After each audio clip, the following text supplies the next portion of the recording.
मैंने थोड़ी देर के लिए उसके दिमाग में रहकर देखा। वो नींद में डूब गई थी। मैंने उसे कोड वर्ड्स समझा दिए थे। मैं इन कोड वर्ड्स के जरिए किसी वक्त भी उसके पास पहुंच सकता था। मैं दिमागी तौर पर होटल के कमरे में हाजिर हो गया। सोफे से उठकर बिस्तर पर आया, फिर आराम से लेट गया। मैं पिछली रात ख्यालख्वानी में मसरूफ रहा था। दिमाग पर बोझ और थकन सी महसूस कर रहा था। गुस्ल करने से थकन दूर हो सकती थी, दिमाग भी ताज़ा दम हो जाता। इसके बाद घंटे भर तक ख्यालख्वानी ना करता तब भी कोई फ़र्क ना पड़ता। अभी सबसे अहम काम जोजो को पेरिस रवाना करना था। इसका इंतज़ाम हो चुका था।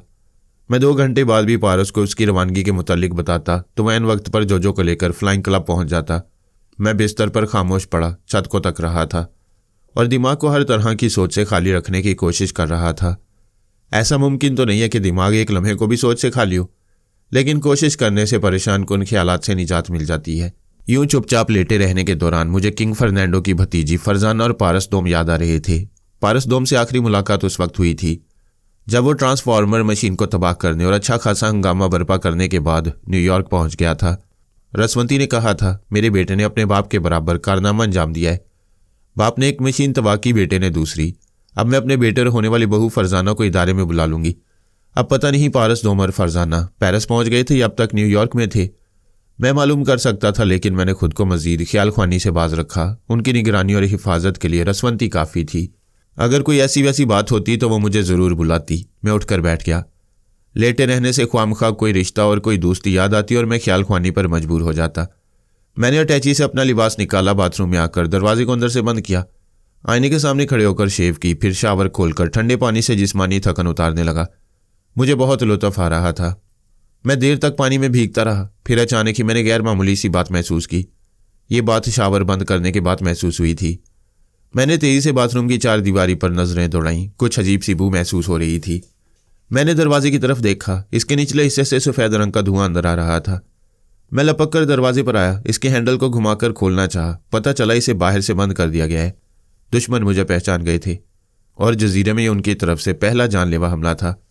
मैंने दरवाजे पर जोर जोर से घूंसे मारे, होंठों को सख्ती से बंद रखा, सांस भी रोक ली, वरना वो जहरीला धुआं अब तक मेरे फेफड़ों तक पहुंच चुका होता। दरवाजे पर लात और घूंसे मारना हमाकत थी। उन्होंने इसे खोलने और मुझ पर रहम खाने के लिए बंद नहीं किया था। मैं पीछे हटकर बाथरूम की एक एक चीज़ को सहारे के लिए देख रहा था। वहाँ ऐसी कोई मजबूत चीज़ नहीं थी जिससे दरवाजे को तोड़ा जा सकता। बदकिस्मती से रोशनदान भी नहीं था। अगर होता तो रोशनदान से मुंह लगाकर बाहर की ताज़ा हवा में सांस लेता। मुझ पर बुरा वक्त आ गया था और ये मेरा आखिरी वक्त भी हो सकता था। मुझे चारों तरफ से बंद कर दिया गया था। फरार का रास्ता नहीं था। मुझे मारने के लिए ऐसा मंसूबा बनाया गया था कि मैं दम नहीं मार सकता था, यानी सांस भी नहीं ले सकता था। सांस लेता तो जहरीली गैस मार डालती, लेकिन मैं कितनी देर तक सांस रोक सकता था? तकरीबन 3 मिनट गुजर चुके थे। मज़ीद 2 मिनट तक जहरीली गैस को अपने फेफड़ों तक पहुंचने से रोक सकता था। इसके बाद अगर मुझे चंद सेकंड तक सांस लेने का मौका मिलता तो मैं फिर 2-4 मिनट तक सांस रोक सकता था, लेकिन बाथरूम में हर तरफ गैस फैल रही थी। अचानक एक तदबीर समझ में आई। मैंने लपक कर शावर को पूरी तरह खोल दिया। पानी मूसलाधार बारिश की तरह मुझ पर गिरने लगा। मैंने हौले से सांस ली तो जहरीली गैस महसूस नहीं हुई। ये पानी और गैस की तकरार को समझने की बात है। गैस मेरी तरफ आ रही थी, मगर पानी की तेज़ बौछार से टकराकर मुंतशिर हो रही थी। उस हद में नहीं पहुंच रही थी जहां तक शावर का पानी मेरे अतराफ था। ऐसे में मुझे सांस लेने का मौका मिल रहा था। वो गैस यकीनन पानी में हल होकर या अपना रास्ता बनाकर मुझ तक पहुंच सकती थी, लेकिन वो शावर का पानी था, ऊपर से नीचे जा रहा था। उधर वो गैस पानी में रास्ता बनाती थी और पानी नीचे चला जाता था और मेरे चेहरे तक दूसरा ताज़ा पानी पहुंचने लगता था। अब मुझे इतनी मोहलत मिल रही थी कि मैं ख्यालख्वानी कर सकूं, होटल के मैनेजर और मुलाजमों के दिमागों में पहुंचकर उन्हें दौड़ाता हुआ कमरे में ला सकूं, मैनेजर के जरिए कानून के मुहाफिजों को तलब कर सकूं। मैं बाथरूम का दरवाज़ा आसानी से खुलवा सकता था, लेकिन मैंने ऐसा नहीं किया। मुझे खुद ही दुश्मनों से निमटने का यकीन हो गया था। मैंने सांस रोकी, शावर के नीचे से निकलकर दरवाजे के करीब आया, फिर ऐसी आवाज़ें निकालने लगा जैसे मेरा दम घुट रहा हो। मेरी आवाज़ बतदरीज कम होती जा रही थी। मुझे उन्हें यकीन दिलाना था कि मेरी आवाज़ और मेरी सांस डूबती जा रही है। मैं वापस शावर के नीचे आकर सांस लेने लगा। दरवाजे की जानिब देखा। अब उसके निचले हिस्से से धुआं नहीं आ रहा था, लेकिन बाथरूम के अंदर बदस्तूर फैला हुआ था। दुश्मनों का यह हमला तकरीबन आधे घंटे से जारी था। उन्हें यकीन हो गया कि मैं दम तोड़ चुका हूँ। शायद उन्हें मेरा मौजूदा रिकॉर्ड मालूम था कि मैं 5-6 मिनट से ज़्यादा सांस नहीं रोक सकता। मेरी नज़रें दरवाजे के हैंडल पर थीं। जैसे उसमें हरकत हुई, मैं सांस रोककर गीले फर्श पर चारों शाने चित हो गया। दरवाज़ा खुला। यके बाद दीगरे 4 अफराद अंदर दाखिल हुए। उन्होंने गैस से महफूज रहने के लिए नाक और मुंह पर कपड़ा लपेट रखा था। वो मेरे दोनों पांव पकड़कर घसीटते हुए कमरे में ले आए। बाथरूम को बंद कर दिया, खिड़कियां खोल दी, सीलिंग फैन को तेज रफ्तारी से ऑन रखा ताकि कमरे में थोड़ी सी भी गैस हो तो बाहर निकल जाए। वो मुझे दिख रहे थे। मेरे दीदे फैलकर साकित हो गए थे। मैं उन्हें देख रहा था। उनमें से दो के हाथ में साइलेंसर लगे हुए रिवॉल्वर थे। एक रिवॉल्वर वाले ने कहा, ये तो मर चुका है। दूसरे ने कहा, मरने दो, ये तुम्हारा बाप तो नहीं है। बकवास मत करो, हमने इसे कत्ल करने का मुआवजा नहीं लिया है। तीसरे ने कहा, ठीक तो है, बॉस ने कहा था इसे बेहोश करके चेहरे को टटोला जाए। अगर ये मेकअप में हो तो मेकअप उतार कर इसकी असलियत मालूम की जाए। चौथे ने कहा, असलियत क्या मालूम करे, तुमने बाथरूम को आधे घंटे तक गैस चैम्बर बनाए रखा। ऐसे में शिकार बेहोश नहीं होता, मर जाता है। एक ने मेरे करीब आकर घुटने टेक दिए, फिर झुककर मेरे सीने से कान लगाकर धड़कनों को महसूस करने लगा। मैंने कहा, क्यों सीने से लगकर मुर्दे का ईमान खराब करते हो। वो एकदम से उछलकर पीछे चला गया। रिवॉल्वर वालों ने फौरन ही तनकर हुक्म दिया, खबरदार, जहां हो वहीं पड़े रहो, जरा भी हरकत करोगे तो गोली चल जाएगी। मैंने लेटे ही लेटे पूछा, क्यों मजाक करते हो, बच्चों के खेलने का रिवॉल्वर दिखाकर डरा रहे हो। एक रिवॉल्वर वाले ने बिगड़ कर कहा, बे इसे बच्चों का रिवॉल्वर कह रहा है, अभी ठाएं से गोली चलेगी और हाय कहकर मर जाएगा। मैंने उठते हुए कहा, मैं अहमक नहीं हूं, पहले तुम लोगों ने मुझे डराने के लिए बाथरूम में मीठा मीठा सा धुआं छोड़ दिया। मैं तो सहम गया था, समझ रहा था शायद कोई जहरीला धुआं है, मगर वाह भाई वाह, जिंदगी में पहली बार मीठे धुएं का मजा भी चख लिया। वो एक दूसरे को सवालिया नजरों से देख रहे थे। एक ने पूछा, क्या वो बेहोश करने वाली गैस नहीं थी। मैंने पूछा, अरे अकल के अंधो, क्या मैं बेहोश हो गया था। दूसरे ने कहा, इसका मतलब है उस दुकानदार ने हमें धोखे से नकली गैस दे दी है। तीसरे ने कहा, हम दुकानदार से बाद में निमट लेंगे, मगर हमारी ये रिवॉल्वर असली है। मैं अभी देखकर बताता हूँ ये असली है या नकली। मैंने ये कहते उसके दिमाग में पहुंचकर रिवॉल्वर को हाथ से उछाला। वो उछलकर मेरी तरफ आया। मैंने इसे कैच कर लिया, फिर दूसरे रिवॉल्वर वाले को निशाने पर रखते ही गोली चला दी। गोली उसके बाजू की हड्डी को तोड़ती हुई गुजर गई। रिवॉल्वर हाथ से छोड़कर मेरे कदमों में आ गया। मैंने ताज्जुब से कहा, अरे ये तो असली है, कमाल है। इस्तेमाल करने के बाद असली और नकली का पता चलता है। वो अपने बाजू को थाम कर करा रहा था। बाकी तीनों परेशान होकर मेरे हाथ में रिवॉल्वर को देख रहे थे। मैं उनसे सवालात करना चाहता था। उस जख्मी ने मुझे बेखबर समझकर छलांग लगाई। उसका दायां बाजू जख्मी था। उसने बाएं हाथ से रिवॉल्वर उठाना चाहा। मैंने बाएं बाजू पर गोली मारी। वो चीख मारकर उलट गया। वो तीनों सहम कर जरा दूर हो गई। मैंने फर्श पर उलटने वाले के बालों को मुट्ठी में जकड़कर बिठा दिया। फिर दूसरा रिवॉल्वर उसके सामने रखकर कहा, मैं तुम्हें गोली नहीं मारूंगा, तुम ये रिवॉल्वर इस्तेमाल कर सकते हो। मैं एक सोफे पर आराम से बैठ गया। मेरे हाथ में रिवॉल्वर था। वो तीनों अपनी जगह से हिल नहीं सकते थे और जिसके सामने रिवॉल्वर रखा हुआ था वो दोनों जख्मी बाजू नहीं हिला सकता था। तकलीफ से कराते हुए कह रहा था, मुझ पर रहम करो, मुझे तिब्बी इमदाद पहुंचाओ, नहीं तो मैं मर जाऊंगा। इतनी जल्दी मरने की क्या जरूरत है, मुझे मारने आए हो, रिवॉल्वर सामने पड़ा है, उठाओ और मुझे गोली मार दो। उसने नजरें झुकाकर फर्श पर पड़े हुए रिवॉल्वर को बेबसी से देखा। ऐसी हालत में यह हकीकत वाज़ेह होती है कि इंसान को हथियार नहीं मारते, इंसानी हाथ मारते हैं। दुनिया जहान में हथियार बनते हैं, बनने दो, हथियार उठाने वाले हाथ तोड़ दो, कहीं से कोई गोली नहीं चलेगी। मैंने सोफे से उठकर अपना रिवॉल्वर भी उसके आगे डाल दिया। मेरे हाथ खाली होते ही तीनों दौड़ते हुए रिवॉल्वरों की तरफ आए। जो सबसे पहले उठाने के लिए झुका उसके मुंह पर लात पड़ी, दूसरे के पेट पर घुंसा और तीसरे की गर्दन पर कराटे का हाथ पड़ा। वो मार खाकर पीछे गए। मैंने कहा, हमारी गलती यह है कि हम हथियारों को गलत हाथों में पहुंचने देते हैं। मैं ये गलती नहीं करूंगा। वैसे तुम में से कोई रिवॉल्वर तक पहुंच सकता है तो पहुंच कर दिखाई। वो 10 मिनट तक लड़ते रहे, किसी न किसी तरह रिवॉल्वरों तक पहुंचने की सरतोड़ कोशिश करते रहे। आखिर थक कर हाँपने लगे। वो कमजोर नहीं थे, छटे हुए बदमाश थे, लेकिन लड़ने का हुनर नहीं जानते थे।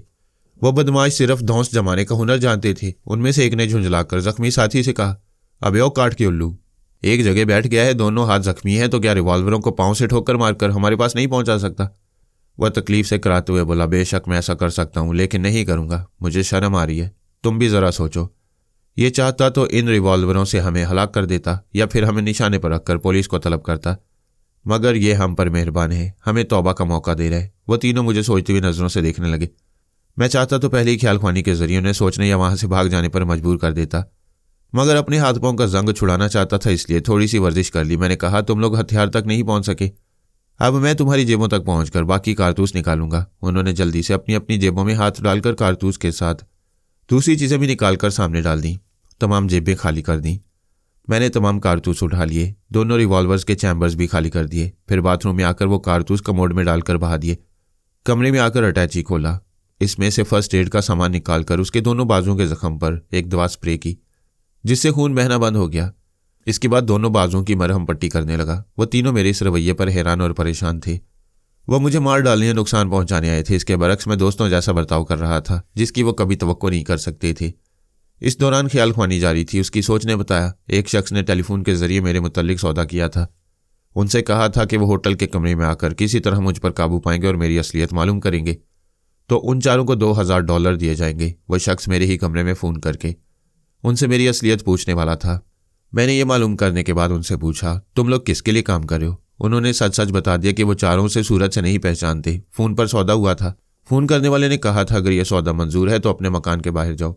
दरवाजे के पास फूलों का एक गमला है, उसके नीचे एक लिफाफा है। लिफाफे में पेशगी के तौर पर $500 है।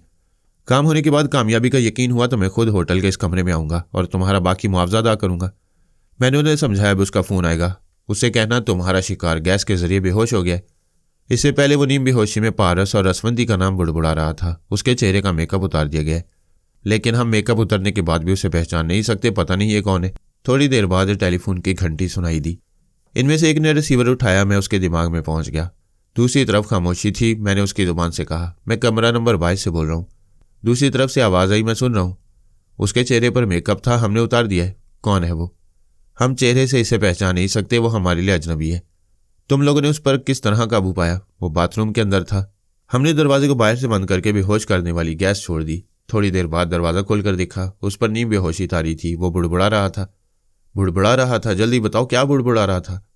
कुछ अच्छी तरह समझ में नहीं आया, मगर दो नाम ऐसे थे जो बार बार उसकी जुबान पर आ रहे थे। वो कभी पारस कह रहा था और कभी रसवंती। दूसरी तरफ से खुश होकर कहा गया, शाबाश, वाकई तुम लोगों ने काम दिखाया है। क्या वो बेहोश है? जी हाँ, हमने उसे मजबूती से बांध रखा है। वेल डन, मैं अभी आ रहा हूँ। राब्ता खत्म हो गया। मैं दूसरी तरफ से बोलने वाले के दिमाग में पहुंच सकता था, लेकिन वो सांस रोक लेता तो सारा खेल बिगड़ जाता। जब वो आ ही रहा था तो मुझे उसके पास जाने की क्या जरूरत थी? मैंने इन तीनों से कहा, अपने जख्मी साथी को उठाकर बाथरूम में ले जाओ। उस आने वाले को यहाँ कोई जख्मी नजर नहीं आना चाहिए। उन्होंने अपने जख्मी साथी को बाथरूम में पहुंचा दिया। बाहर आकर दरवाजे को बंद कर दिया। मैंने उनसे कहा, वो जैसे ही आएगा मैं बेहोश बनकर फर्श पर लेट जाऊंगा। तुम में से एक मेरी बाएं और दूसरा दाएं जानिब खड़ा रहेगा। फिर मैंने तीसरे से कहा, तुम कमरे से बाहर जाओ, दरवाजे के पास खड़े रहो। जब वो आए तो उसे रोक लेना और उसे अपनी शनाख्त कराने के लिए कहना। वह फ़ोन पर होने वाली गुफ्तगू का हवाला देगा। तुम कह सकते हो कि फ़ोन पर होने वाली गुफ्तगू कोई भी सुनकर यहाँ आ सकता है। गर्ज ये कि तुम थोड़ी देर उसे बातों में लगाने के बाद कमरे में ले आना। वह बाहर चला गया। मैं उसे ले आने वाले को थोड़ी देर बातों में लगाना चाहता था, ताकि उसके साथ दूसरे आने वालों को भी समझ सकूं।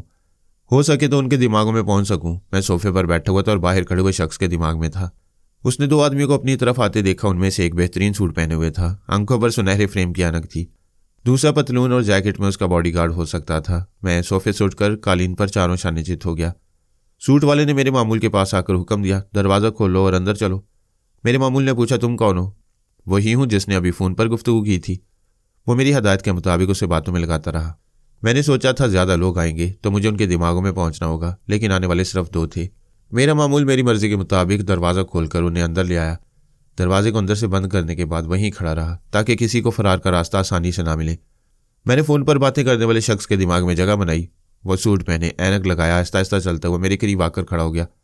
उसका हाथ जेब में था और जेब में रिवॉल्वर था। उसे खतरे का एहसास हो गया था। उसने किराए के बदमाश को घूरते हुए कहा, तुमने फ़ोन पर बताया था इसका मेकअप उतारा गया है, लेकिन ये चेहरा तो वही है जो फ्लाइंग क्लब से यहाँ होटल तक हमारी नज़र में था। बॉडीगार्ड ने कहा, बॉस कुछ गड़बड़ है। वो बॉडीगार्ड रिवॉल्वर निकालकर बॉस के सामने ढाल बन गया। मैंने उसके दिमाग में छलांग लगाई। उसने सांस रोक ली, फिर जल्दी से सांस लेते हुए पूछा, यस, कोडवर्ड्स प्लीज़। किसी को भी कोडवर्ड्स अदा करने में जितना वक्त लगता उतने वक्त में मैंने उसके दिमाग को झटका पहुंचाया। उसके हलक से चीख निकली।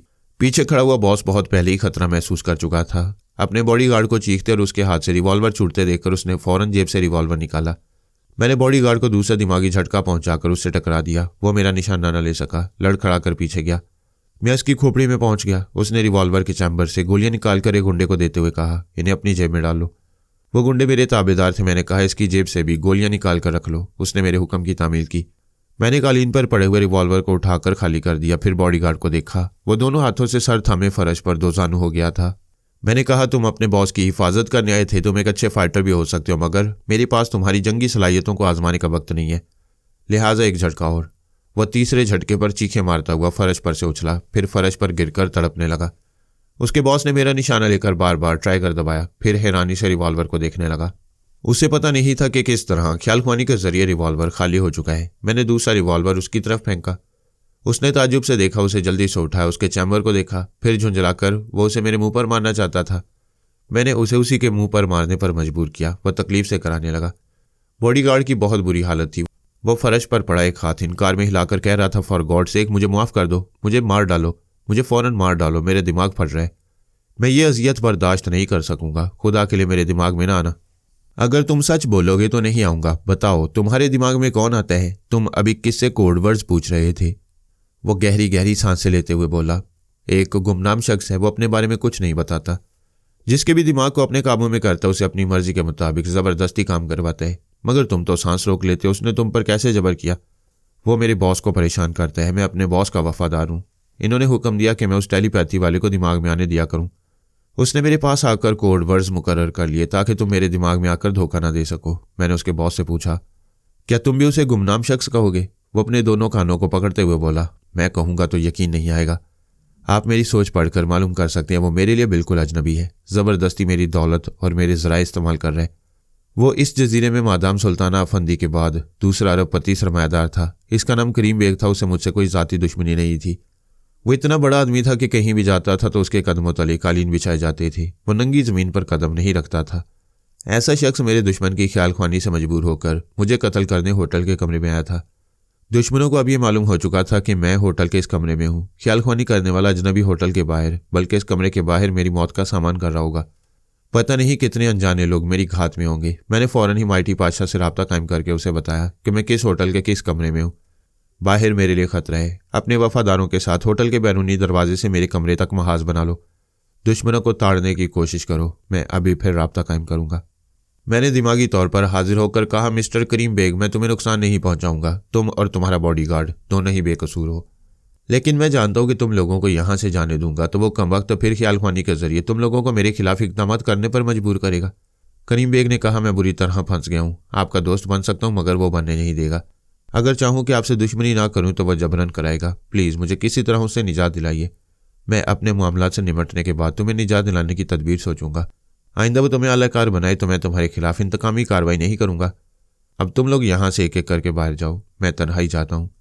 वो मेरा शुक्रिया अदा करके बॉडीगार्ड के साथ चला गया। वो तीनों बाथरूम में गए, फिर अपने जख्मी साथी को सहारा देकर जाने लगे। मैंने $2000 देकर कहा, यह तुम आपस में बांट लो।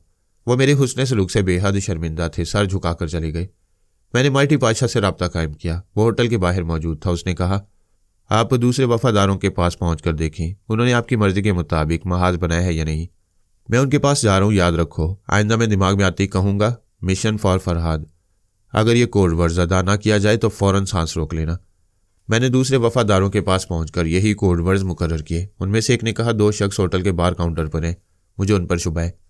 वो बार बार घड़ी देख रहे थे। फिर जैसे ही यहाँ का एक बहुत बड़ा सरमायादार करीम बेग ऊपरी मंजिलों से नीचे आया, एक शख्स उसके पीछे चला गया। दूसरा अभी तक बार काउंटर पर है। मैंने कहा, शाबाश, इसी तरह आंखें खुली रखो जब तक मैं ना कहूँ किसी से न उलझो। मैं फौरन ही करीम बेग के दिमाग में पहुंचा। जो शख्स उसका ताकुब कर रहा था वो होटल के बाहर आकर कह रहा था, हेलो मिस्टर बेग, मैं वही टेलीपैथी का मास्टर हूं जो तुम्हारे दिमाग में आता है। अभी अपने इस आलेकार की जुबान से पूछ रहा हूं, तुम्हारे बॉडीगार्ड्स ने बाथरूम में जाकर क्यों नहीं देखा? वहां फरहाद का कोई और आदमी हो सकता है। करीम बेग ने कहा, जब तक हम फरहाद साहब के कमरे में रहे तुम यकीनन हमारे दिमागों में आते जाते रहे। तुम ख्याल ख्वानी के जरिए किसी को भी बाथरूम में झांकने को भेज सकते थे। वो हंसते हुए बोला, मैं ये देखने में महव हो गया था कि फरहाद किस तरह मीठी बातें करके तुम्हारा दिल जीत रहा था। मैं अच्छी तरह समझ गया हूं, तुम्हें ढील दूंगा तो तुम उसके कदमों में पहुंच जाओगे। मैं तुम दोनों में से किसी के साथ ना दोस्ती चाहता हूं ना दुश्मनी। खुदा के लिए मेरा पीछा छोड़ दो। तुम पीछा छोड़ने की बात कर रहे हो, मैं तो तुम्हें मौत की सजा दूंगा। फरहाद आसानी से हाथ आ सकता था। इस कमरे से उसकी लाश निकल सकती थी, मगर तुम्हारी हमाकतों के बायस वो मजीद कुछ रोज जिंदा रहेगा। अगर तुम सजाए मौत से बचना चाहते हो तो उसे आज रात किसी तरह ठिकाने लगा दो, वरना कल सुबह तुम ठिकाने लग जाओगे। वह जिस आलेकार की जुबान से बोल रहा था मैं उसके दिमाग में चुपचाप पहुंचकर मालूम कर रहा था कि उसके कितने आदमियों ने होटल का मुहासरा कर रखा है, किसके पास किस किस्म के हथियार हैं। मैंने एक वफादार को लिफ्ट के पास पहुंचाया। वहां मेरे 4 दुश्मन थे। वो जानते थे कि मैं कमरे से निकलकर लिफ्ट के जरिए ही नीचे जाऊंगा। मेरे वफादार ने एक शख्स के पास जाकर सख्त लहजे में कहा, कमरा नंबर 210 से रूम सर्विस को कॉल किया जा रहा है। तुम कैसे वेटर हो, यहां बैठकर हड हरामी कर रहे हो? वो भड़क कर बोला, अबे वेटर होगा तेरा बाप, क्या मैं तुझे होटल का मुलाजिम दिखाई दे रहा हूं? मैंने बोलने वाले के दिमाग पर कब्जा जमाया। उसकी सोच ने बताया कि वो चारों मुझे घेर कर पहले गोली मारने की कोशिश करेंगे। इनके ख्याल के मुताबिक अगर मैं बच गया और लिफ्ट से फरार होना चाहा तो वो लिफ्ट का दरवाज़ा बंद होते होते एक हैंड ग्रेनेड अंदर फेंक देंगे, जिसके नतीजे में वो लिफ्ट मेरी कब्र बन जाएगी। मैं बाहर नहीं निकल पाऊंगा। दोबारा दरवाज़ा खोलना चाहूंगा तो बाहर से फायरिंग की जाएगी। उसके 3 साथियों ने मेरे वफादार को घूरते हुए अपने साथी से पूछा, क्या बात है? मेरे मामूल ने कहा, ये बॉस का अहम पैगाम लाया है, हमें अभी नीचे जाना होगा। फरहाद से निपटने के लिए दूसरे साथी ऊपर आ रहे हैं। उनमें से एक ने लिफ्ट का बटन दबाया। थोड़ी देर इंतजार किया। मैंने इतनी देर में रसवंती को बुलाकर एक शख्स के दिमाग में पहुंचाया। लिफ्ट का दरवाजा खुल गया। वो चारों अंदर गए। दरवाजा बंद हो गया। मेरे मामूल ने जेब से हैंड ग्रेनेड निकालकर दांतों से उसकी चाबी निकाली। एक ने चीख कर पूछा, ये क्या कर रहे हो? वो उसे रोकने के लिए आगे बढ़ा। रसवंती के मामूल ने उसके मुंह पर घूंसा मारा। फिर उसकी गर्दन दबोचकर लिफ्ट के गोशे में ले जाकर कहा, यहां फरहाद की नहीं, तुम्हारी मुश्तरका कब्र बन रही है। मेरे मामूल ने हैंड ग्रेनेड को लिफ्ट के फर्श पर फेंक कर दूसरे साथियों को दबोच लिया था। वो उसे दरवाजे के बटन तक पहुंचने से रोक रहा था। यह सब चंद सेकंड का खेल था। फिर जबरदस्त धमाका हुआ। मैं और रसवंती बाहर आ गए। होटल में जैसे क्यामत आ गई थी। औरतों, मर्दों, बच्चों और बूढ़ों की चीखें सुनाई दे रही थीं। सब अपने अपने कमरों से निकलकर भाग रहे थे। मैं भी अटैची लेकर बाहर आ गया। दुश्मनों ने खास खास जगह महाज बना रखा था। लिफ्ट के बाद मेरे फरार का रास्ता जीना हो सकता था। वहां वो रिवॉल्वरों और स्टेन गनों के साथ खड़े हुए थे। उन्हें हदायत दी गई थी कि मेरे हुलिये से मिलता जुलता कोई भी शख्स जीने के रास्ते से आए तो उसे रोककर उसके चेहरे को टटोल कर देखें। मेकअप का जरा भी शुबा हो तो गोली मार दें। लेकिन अब जीने का रास्ता रोकने वाले उलझ कर रह गए थे। लिफ्ट में धमाके के सबब तमाम लोग जीने पर से दौड़ते हुए, छलांगे लगाते हुए जल्द से जल्द बाहर निकल जाना चाहते थे। मुसाफिरों का रेला सैलाब की तरह रुकने में नहीं आ रहा था। भागने वाले एक दूसरे से टकराते जा रहे थे। मैं उनके दरमियान धक्के खाता हुआ आगे बढ़ता हुआ मुसल्लह अफराद को देखता जा रहा था। वो परेशान होकर मतलूबा शिकार को पहचानने की कोशिश कर रहे थे। लोग ऐसे गड़बड़ होकर तेजी से गुजर रहे थे कि उनकी नजरें कहीं ठहरने नहीं पाती थीं। मैं उनके सामने से गुजरकर होटल के बाहर आ गया। दुश्मन बाहर भी मौजूद थे। होटल का अमला मुसाफिरों को रोकने और समझाने की कोशिश कर रहा था, लेकिन सब पर दहशत तारी थी। वो महफूज रहने के लिए होटल से बाहर बहुत दूर निकल जाना चाहती थी। एक औरत नन्हे से बच्चे को गोद में उठाए हुए थी। दूसरी बगल में तकरीबन 5 बरस की बच्ची को दबाए भाग रही थी। दूसरों से ठोकरें खा रही थी। मैंने एक बार उसे गिरने से बचाया। 5 बरस की बच्ची को खुद उठाया। दूसरे हाथ से औरत का हाथ पकड़ा, फिर उसे सहारा देकर चलने लगा। यूं मैं एक बीवी और 2 बच्चों वाला नजर आ रहा था। कोई मुझ पर शुबा नहीं कर सकता था। हम बाथरूम पर दौड़ते हुए दूर तक गए। फिर एक टैक्सी में बैठ कर मैंने पूछा, तुम कहाँ जाओगी? वो हाँपती हुई बोली, मैं नहीं जानती कहाँ जाना चाहिए। मेरा तमाम सामान होटल के कमरे में है। अगर सामान के साथ निकलने का मौका मिलता तो मैं अनकरा वापस चली जाती। खातून, आप फिक्र न करें, मेरा ख्याल है वो इत्तफाकिया धमाका था। अब ऐसा नहीं होगा। आप थोड़ी देर बाद वापस जाएंगी तो तमाम सामान मिल जाएगा। मैंने टैक्सी रोकने के लिए कहा। खातून ने मेरा शुक्रिया अदा किया। इतनी देर में उसकी सोच ने बताया कि वो होटल के कमरे में अच्छी खासी रकम छोड़ाई है। मैंने उसे $1000 दिए। वो इनकार करने लगी। मैंने कहा, मैं होटल में आकर अपनी रकम वापस ले लूंगा, अभी आपको इसकी ज़रूरत है। उसने एक बार फिर शुक्रिया अदा करते हुए रकम ले ली। मैं टैक्सी से उतर गया। मेरे सामने हद नज़र तक नीलगुम समंदर था। मैं सड़क छोड़कर साली रेत पर आ गया। फिर एक तरफ आहिस्ता आहिस्ता चलते हुए माइटी पाशा और दूसरे वफादारों को बारी बारी मुखातिब किया। उन्हें होटल से वापस आ जाने के लिए कहा। वह हैरान थे कि मैं किस तरह होटल से निकल गया। पाशा ने पूछा, जनाब आप कहाँ हैं? मैं आपसे मिलना चाहता हूँ। मुझसे मिलने की हमाकत न करना। दुश्मन जानते हैं तुम मेरे लिए काम कर रहे हो। वो तुम्हारा पीछा करते हुए मेरे पीछे पड़ जाएंगे। मैं नहीं चाहता आइंदा उन्हें मेरा ठिकाना मालूम हो। जनाब, मैंने नोटों और हीरे जवाहरात से भरा हुआ अटैची देखा है। उसे ऐसी जगह छुपाया गया है कि कोई वहां तक नहीं पहुंच सकता। क्या आइंदा भी आप मादाम की दौलत पर हाथ साफ करेंगे? मैं नहीं जानता आइंदा क्या होगा। फिलहाल वो नोटों और हीरे जवाहरात से भरा हुआ अटैची तुम्हारा है। उसके ऊपर की सांस ऊपर रहेगी। मैंने पूछा, हैरान क्यों हो? मैंने तुमसे कहा था इस जजीरे को छोड़ने से पहले तुम्हें दौलतमंद बना दूंगा। बेशक आप जुबान के धनी है। मेरी समझ में नहीं आता मैं आपके लिए क्या करूं। मेरे बच्चों की हिफाजत करते रहो, यही काफ़ी है। बच्चे? जनाब, वो आपके बेटे और बहू तो चले गए। मैंने चौंक कर पूछा, क्या बकते हो? वो कहाँ गई, कब गई? मैं तो पहले ही आपको बताना चाहता था, लेकिन आप मुझसे राब्ता कायम नहीं कर रहे थे। जब राब्ता कायम किया तो आप खतरे में थे। हम सब कुछ भूलकर होटल की तरफ दौड़ पड़े। अब मौका मिल रहा है तो बता रहा हूँ। पहले पारस साहब कहीं तनहा गए थे। 2 घंटे बाद वापस आकर अपनी शरीके हयात को भी ले गए। हम 2 वफादार उनके पीछे फ्लाइंग क्लब गए थे। उनके बयान के मुताबिक वो एक हेलीकॉप्टर में कहीं गए हैं। आखिर वो जोजो को लेकर कहाँ चला गया? मैंने फौरन ख्याल खुआनी की छलांग लगाई। पारस के दिमाग में पहुंचते ही कोड वर्ड्स अदा किए। उसने सांस नहीं रोकी। वो जोजो को सहारा देता हुआ हेलीकॉप्टर से उतर रहा था। मैंने पूछा, तुम कहाँ गए हो? ये मगरबी इस्तांबुल है। ये तुम्हारे साथ कौन लोग हैं? मैं यकीन से नहीं कह सकता। ये दोस्त भी हो सकते हैं और दुश्मन भी। क्या तुम्हारा दिमाग चल गया है? तुमने मेरा इंतजार क्यों ना किया? जो ज़रूरतमंद या बेबस होते हैं वो आपका इंतजार करते हैं। मैं समझ गया था आपको सुल्ताना अफंदी से घंटों फुर्सत नहीं मिलेगी। एक के बाद एक मसला पेश आएगा। वहां से निकलेंगे तो आपको एक नई मुसीबत का दावतनामा मिलेगा। जब आपको मुसाइब की तकरीबात अटेंड करने से फुर्सत मिलेगी तो हमारी तरफ तवज्जो देंगे। मैं तुम दोनों की हिफाजत का मुकम्मल इंतजाम कर चुका था। तुम्हें शिकायत क्या है? आपने अपनी हिफाजत के लिए कभी वफादारों की फौज नहीं बनाई। ऐन वक्त पर 2-4 लोगों को आलाकार बना लेते हैं। मैं क्या आपसे कम हूँ? बेटे तुम समझते क्यों नहीं? 1000 मसरूफियात के बावजूद मैंने जोजो को यहाँ से रवाना करने के इंतजाम कर लिए थे। तुमने दूसरों पर भरोसा करके खतरा मोल लिया है। मुझे बताओ वो कौन लोग हैं, मुझे उनकी आवाज़ें सुनाओ। मैं इनके बारे में अच्छी तरह नहीं जानता। एक बार में इनसे दोस्ती हो गई। वहाँ एक काउंटर गर्ल ने मुझे शराब पेश की, मैंने इनकार कर दिया। मेरे इनकार पर सब लोग कह लगाने लगे। एक ने कहा, इस हसीना के हाथ से एक जाम पीने के लिए इस बार में भीड़ लगी रहती है और तुम इनकार कर रहे हो। दूसरे ने हंसते हुए कहा, यह तो किसी मौलवी की औलाद है, भूल कर यहाँ आ गया है। वहाँ इस्तांबुल का एक अमीर कबीर शख्स बैठा हुआ था। वो अपनी जगह से उठकर मेरे पास काउंटर पर आ गया। मुसाफिर के लिए हाथ बढ़ाते हुए बोला, नौजवान, मेरा नाम अल्फ्रेड मोनोजो है, मैं इस्तांबुल से आया हूँ। मैंने मुसाफिर करते हुए कहा, मुझे अली तैमूर कहते हैं, मैं लंदन से आया हूँ। तुम पीते नहीं, फिर यहाँ क्यों आए हो? आप बार की बात पूछ रहे हैं? मैं इस जजीरे में आकर पछता रहा हूँ। यहाँ कोई ऐसी जगह तलाश कर रहा हूँ जहाँ कम अज़ कम पीने वाला ना मिले। अब आप कहेंगे शराब खाने में सभी पीते हैं। मैं कहूँगा नहीं साहब, जिनके इरादे मजबूत होते हैं वो शराब खाने में आकर भी तौबा नहीं तोड़ते। मैं ऐसे ही मजबूत इरादा रखने वाले को तलाश कर रहा हूँ। क्या यहाँ कोई मिला? जी हाँ, मिल गया। मैं ऐसे शख्स से ज़रूर मिलूंगा। कहाँ है वो? वह चारों तरफ देखने लगा। मैंने कहा, वो आपके सामने खड़ा है। उसने मुझे चौंक कर देखा, फिर जोरदार कहका लगाते हुए कहा, भाई कमाल कर दिया, मुझे उल्लू बना दिया। मैं भी कैसा अहमक हूँ। आंखों से देख चुका था कि तुमने हसीना का जाम ठुकरा दिया, फिर भी पूछ रहा हूँ कि वो मजबूत इरादे वाला कौन है? नॉनसेंस, तुम मुझे नॉनसेंस कहो। पीने के दौरान कोई सेंस में नहीं रहता। मुझे सिर्फ आपको नहीं, सबको नॉनसेंस कहना चाहिए। वाह, क्या बात से बात मारते हो, मजा आ गया। मुझे कंपनी दोगे? मैंने दोस्ती कर ली। बातों बातों में पता चला वो 2 घंटे बाद अपने हेलीकॉप्टर में पहले इस्तांबुल जाएगा, वहाँ एक चार्टर्ड तैयारे में पहले पेरिस और फिर लंदन जाएगा। मैंने कहा, मैं अपनी वाइफ के साथ जाना चाहता हूँ। क्या हेलीकॉप्टर और तैयारे में हमारे लिए गुंजाइश होगी? तुम गुंजाइश की बात करते हो, मैं तो तुम्हारे साथ बहुत अच्छा वक्त गुजारूंगा, लेकिन जजीरे से बाहर जाने के सिलसिले में हमारे पास ज़रूरी कागजात और पासपोर्ट नहीं है। तो फिर यहाँ कैसे आए? यूं समझ लें आसमान से टपक गई। उसने हंसते हुए कहा, बहुत से लोग समुद्री रास्ते से यहाँ छुप कर आते हैं। यहाँ से इस्तांबुल जाने के लिए सिर्फ एक फॉर्म पुर करना होगा। ये काम मैं कर दूंगा, लेकिन पासपोर्ट के बगैर इस्तांबुल से लंदन नहीं जा सकोगे। मैं वाइफ के साथ इस्तांबुल पहुंच जाऊंगा, यही काफ़ी है। वो राजी हो गया।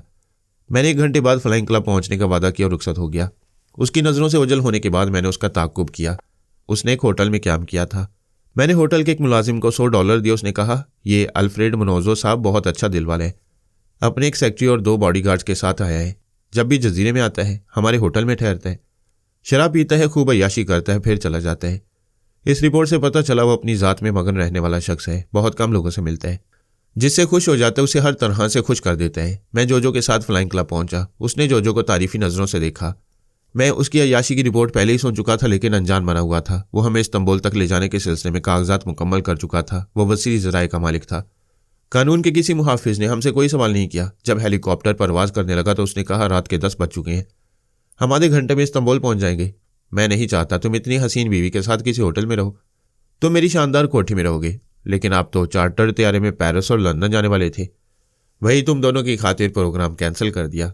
कल तुम लोगों के साथ जाली पासपोर्ट बनवाकर अपने साथ ले जाऊंगा। मेरे साथ जहां जाओगे, जहां रहोगे, ऐश करोगे। बाय द वे, तुम्हारी वाइफ कुछ बोलती नहीं है?